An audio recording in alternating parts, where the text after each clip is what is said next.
ఓం శ్రీమాత్రే నమః. నిత్య అర్చనకు స్వాగతం. బ్రహ్మ విష్ణువులు పరమశివునికి ఈ విధంగా విన్నవించుకున్నారు. ఓ ప్రణవస్వరూప మహేశ్వర, ఇంత పెద్దదైన అరుణాచలాన్ని సాధారణ మానవులు ఏ విధంగా పూజించగలరు? ప్రకృతి మరియు దేవతలైతే పూజించగలరు. వరుణుడు మేఘాల రూపంలో వచ్చి నిన్ను అభిషేకించగలడు. నీ కొండచర్యల్లో ఉండే వృక్షాలైతే సుగంధ పరిమళ పుష్పాలతో నిన్ను అర్చించగలవు. సూర్యచంద్రులు దీపారాధన మరియు హారతులతో నిన్ను పూజించగలరు. మందమారుత పర్వణాలు వింజామరులుగా వీచి ఉపచారములు చేయగలవు. ఇదంతా సాధారణ మానవులకు సాధ్యమా?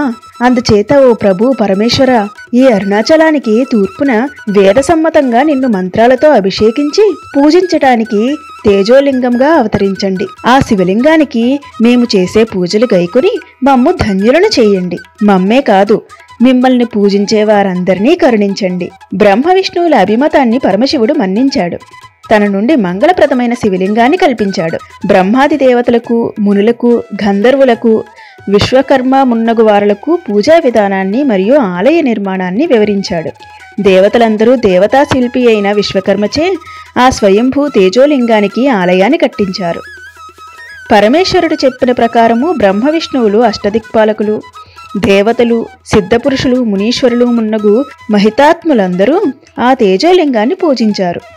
ఇదంతా జరిగిన పిదప పరమేశ్వరుడు సంతసించి మానవ రూపధారి అయి కౌపీనమును ధరించి అరుణగిరి యోగిగా ఒక మర్రి వృక్షము కింద ఆసీనుడై ధ్యాన నిష్టలో ఉండుటకు అరుణాచలమునకు వెళ్ళిపోయాడు.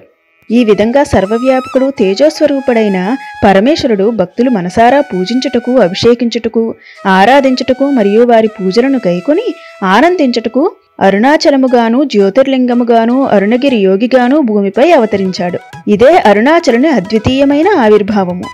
ఇదంతా మన ప్రసిద్ధ పురాణాలైన సూత సంహిత, స్కాంద పురాణము, అరుణాచల పురాణము, లింగ పురాణము మున్నగు ప్రసిద్ధ శివపురాణాలన్నీ మనోహరంగా వర్ణించి వివరించాయి.